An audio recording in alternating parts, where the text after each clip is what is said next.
যেরকম একটা সামান্য একটা নদীও বলা চলে না, একটা খাল, এই খালের উপর একটা ব্রিজ 17 বছর ওরা করতে পারেনি। এই যে মানুষের দুঃখ দুর্দশার প্রতি তাদের যে কোনো দরদ ছিল না, আগ্রহ ছিল না, তার কারণ ছিল যে তারা নির্বাচিত কোনো সরকার ছিল না।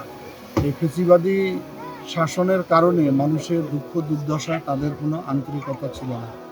5ই আগস্টের পর আমরা বিভিন্ন জায়গায় যাওয়ার সুযোগ পাচ্ছি। আগে আমাদের এই ধরনের বিচরণ করার সুযোগও ছিল না। আমরা আমাদের পক্ষ থেকে বিভিন্ন জায়গায় মানুষের যে কষ্টগুলো লাঘব করার জন্য আমাদের নিজ উদ্যোগে এই যে যুবদল লালমনিরহাট জেলার ইতিমধ্যে একাধিক এ ধরনের ব্রিজ নির্মাণ করেছে। 130 কিলোমিটার রাস্তা তারা নিজেরা মাটি কেটে ঠিক করে দিয়েছে। আমাদের স্বেচ্ছাসেবক দল তারা ধান কেটে দিয়েছে, ধানের মধ্যে ঔষধ ছিটিয়ে পোকা নিষ্পত্তি করেছে। কৃষক দলও ধান কেটেছে। আমরা আশা করি সামনে যদি আমাদের এই অঞ্চলের মানুষ আমাদেরকে ম্যান্ডেট দেয়, তাহলে অবশ্যই এখানে একটি পাকা স্থায়ী ব্রিজ অবশ্যই আমরা করে দেব। এটি যেমন আমাদের অঙ্গীকার, পাশাপাশি আমাদের প্রিয় নেতা তারেক রহমান মানুষের কষ্ট দুঃখ দুর্দশা যেখানেই থাকবে সেখানে আমাদেরকে পাশে থাকার দায়িত্ব দিয়েছে। সেই দায়িত্বের কারণেই আজকে আমরা এখানে আমাদের যুবদলের উদ্যোগে একটি সুন্দর ব্রিজ আমরা নির্মাণ করে দিলাম।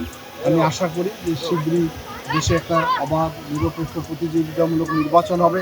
সেই নির্বাচনে অবশ্যই বাংলাদেশের মানুষ বিএনপিকে ম্যান্ডেট দিবে এবং সেই ম্যান্ডেটের প্রেক্ষিতে আমরা একটি স্থায়ী ব্যবস্থা অবশ্যই। এখানে প্রতিদিন 2-2.5 হাজার লোক এই রাস্তা দিয়ে যাতায়াত করে। দীর্ঘদিনের দাবি থাকবে, আজকে আমাদের প্রিয় নেতার কাছে দাবি থাকবে এটাই যে ভবিষ্যতে বিএনপি সরকার গঠন করলে আমাদের এই ব্রিজটি যাতে দ্রুত দুলুভাই এটা মনে করেন যে তৈরি করে দেয়, এই বাস্তবায়ন করতে পারে। এই জন্যই আজকে আমাদের প্রিয় নেতাকে এখানে নিয়ে আসার। যারা আবাদ করতে আসে তারা অনেক দূর জায়গা ঘুরে সেই ফসল নিয়ে তারা বাড়িতে যায়। আমি আশা করি যাতে এই ব্রিজটা যাতে বড় ব্রিজ একটা হয়, যাতে দুই পারের লোকজন সহজেই যাতায়াত করতে পারে এবং ফসল আবাদ করে সুষ্ঠুভাবে ঘরে নিয়ে যেতে পারে।